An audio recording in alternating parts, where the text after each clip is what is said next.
देवता, दानव, गंधर्व, नाग और राक्षसों की उत्पत्ति का वर्णन।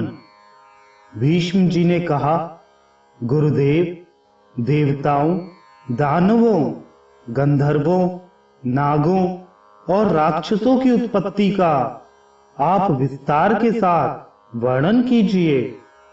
पुलस्त जी बोले, गुरुनंदन, कहते हैं पहले के प्रजावर्ग की दृष्टि संकल्प से, दर्शन से तथा स्पर्श करने से होती थी, किंतु प्रचेताओं के पुत्र दक्ष प्रजापति के बाद मैथुन से प्रजा की उत्पत्ति होने लगी।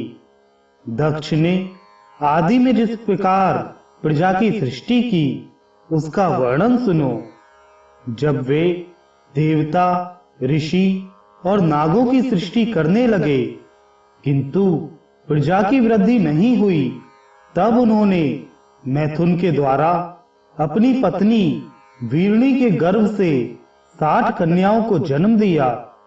उनमें से उन्होंने 10 धर्म को, 13 कश्यप को, 27 चंद्रमा को, 4 अरिष्टनेमि को, 2 भृगपुत्र को, 2 बुद्धिमान कुशाश्य को तथा 2 महर्षि अंगिरा को ब्याह दी।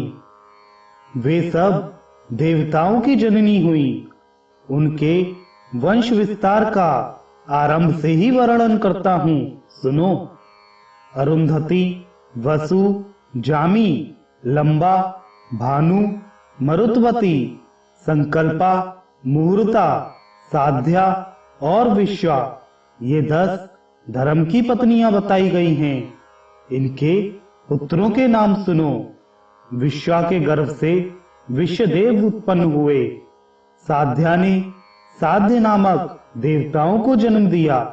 मरुत्वती से मरुत्वान नामक देवताओं की उत्पत्ति हुई। वसु के पुत्र 8 वसु कहलाए। भानु से भानु और मुहूर्ता से मुहूर्तभिमानी देवता उत्पन्न हुए।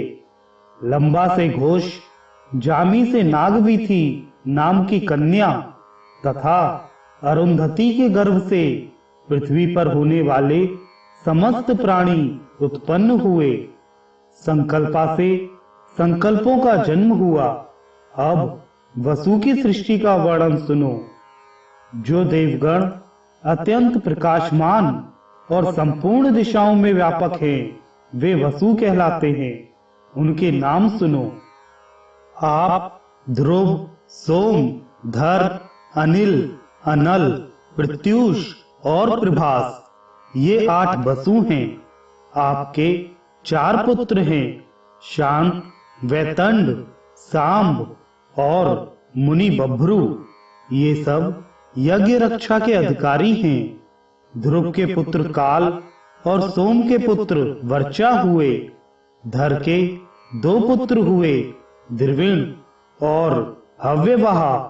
अनिल के पुत्र प्राण, रमण और शिशिर थे। अनल के कई पुत्र हुए, जो प्रायः अग्नि के समान गुण वाले थे। अग्निपुत्र कुमार का जन्म सरकंडों में हुआ। उनके शाक, उपशाक और नैग में ये 3 पुत्र हुए। कृतकाओं की संतान होने के कारण कुमार को कार्तिकेय भी कहते हैं। प्रत्युष के पुत्र देवल नाम के मुनि हुए। प्रभास से प्रजापति विश्वकर्मा का जन्म हुआ, जो शिल्प कला के ज्ञाता हैं। वे महल, घर, उद्यान, प्रतिमा, आभूषण, तालाब, उपवन और कूप आदि का निर्माण करने वाले हैं। देवताओं के कारीगर भी वे ही हैं। अजैकपाद, अहिवृधन्यु, विरूपाक्ष, रैवत, हर, बहुरू, त्र्यंबक, सावित्र, जयंत, पिनाकी और अपराजित, ये 11 रुद्र कहे गए हैं। ये गणों के स्वामी हैं। इनके मानस संकल्प से उत्पन्न 84 करोड़ पुत्र हैं, जो रुद्रगण कहलाते हैं। वे श्रेष्ठ त्रिशूल धारण किए रहते हैं। उन सबको अविनाशी माना गया है। जो गणेश्वर संपूर्ण दिशाओं में रहकर सबकी रक्षा करते हैं, वे सब सुरभि के गर्भ से उत्पन्न उन्हीं के पुत्र पौत्रादि हैं। अब मैं कश्यप जी के स्त्रियों से उत्पन्न पुत्र पौत्रों का वर्णन करूंगा। अदिति, दिति, दनु, अरिष्टा, सुरसा, सुरभि, विनता, ताम्रा, क्रोधवशा, इरा, कद्रु, खसा और मुनि, ये कश्यप जी की पत्नियों के नाम हैं। इनके पुत्रों का वर्णन सुनो। चाक्षुष मनवंतर में जो तुषित नाम से प्रसिद्ध देवता थे, वे ही वैवस्वत मनवंतर में 12 आदित्य हुए। उनके नाम हैं इंद्र, धाता, भग, त्वष्टा, मित्र, वरुण, अर्यमा, विवस्वान, सविता, पूषा, अंशुमान और विष्णु। ये सहस्त्रों किरणों से सुशोभित 12 आदित्य माने गए हैं। इन श्रेष्ठ पुत्रों को देवी अदिति ने मरीचि नंदन कश्यप के अंश से उत्पन्न किया था। कुशाश्व नामक ऋषि से जो पुत्र हुए, उन्हें देव प्रहरण कहते हैं। ये देवगण प्रत्येक मनवंतर और प्रत्येक कल्प में उत्पन्न एवं विलीन होते रहते हैं।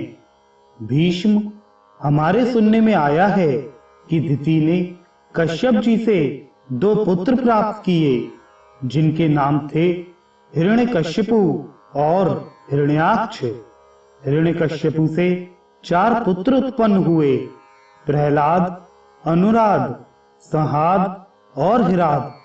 प्रहलाद के 4 पुत्र हुए, आयुष्मान, शिबी, वाशकल और चौथा विरोचन।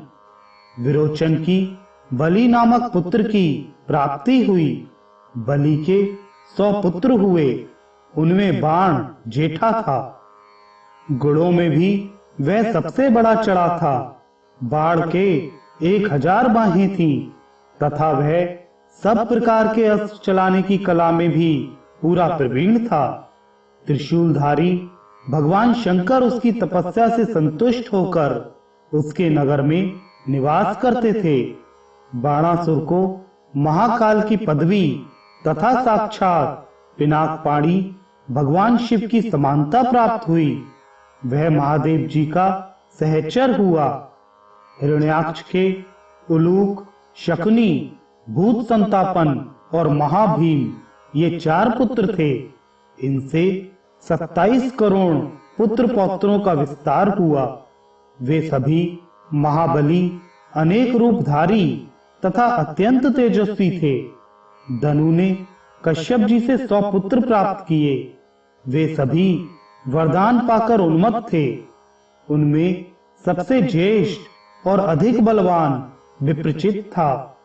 धनु के शेष पुत्रों के नाम स्वरभानु और वृषपर्वा आदि थे। स्वरभानु से सुप्रभा और पुलोमा नामक दानव से शची नाम की कन्या हुई। मय के 3 कन्याएं हुई, उपदानवी, मंदोदरी और कुहू। वृषपर्वा के 2 कन्याएं थीं, सुंदरी शर्मिष्ठा और चंद्रा।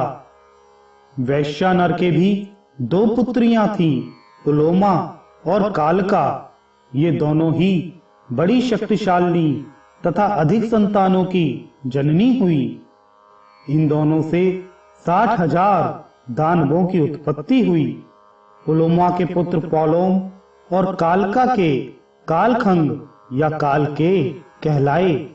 ब्रह्मा जी से वरदान पाकर ये मनुष्यों के लिए अवध्य हो गए थे और हिरण्यपुर में निवास करते थे।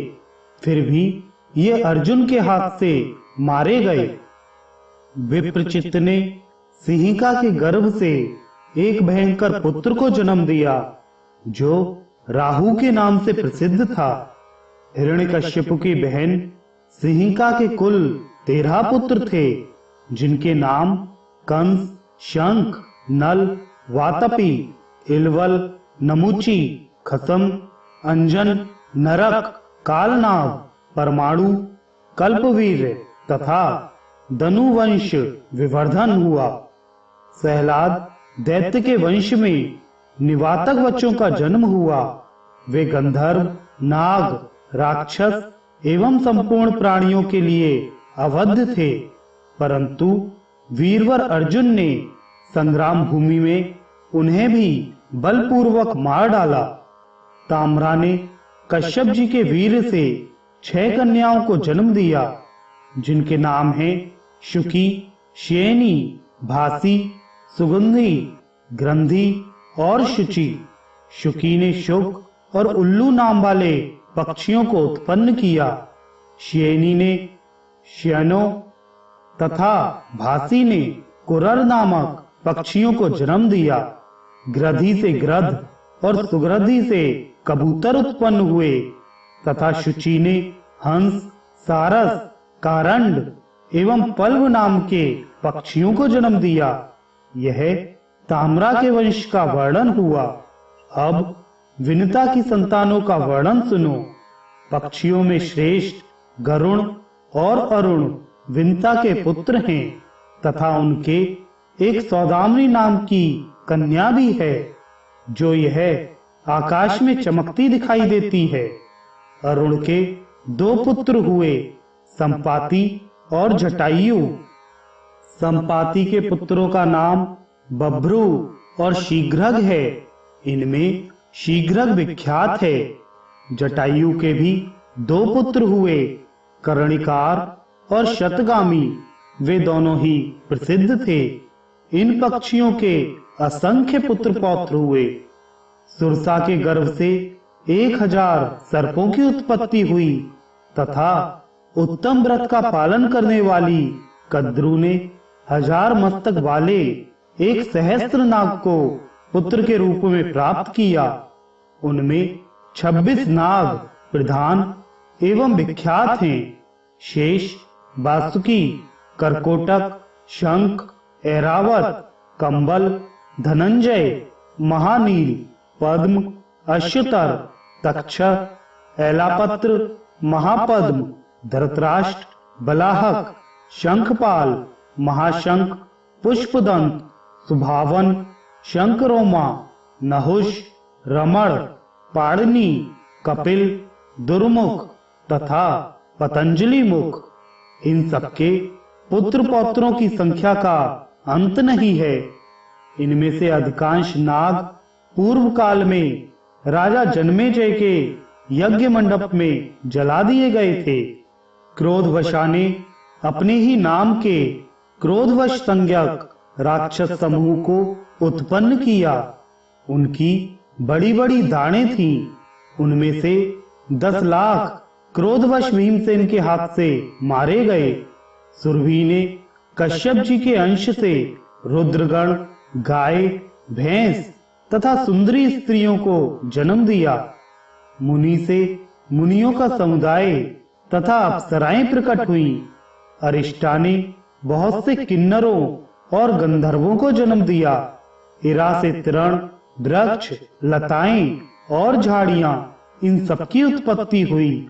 खसा ने करोड़ों राक्षसों और यक्षों को जन्म दिया। भीष्म, ये सैकड़ों और हजारों कोटियां कश्यप जी की संतानों की हैं। यह सौरोशिष मनवंतर की सृष्टि बताई गई है। सबसे पीछे दिति ने कश्यप जी से 49 मरुदगणों को उत्पन्न किया, जो सबके सब धर्म के ज्ञाता और देवताओं के प्रिय हैं।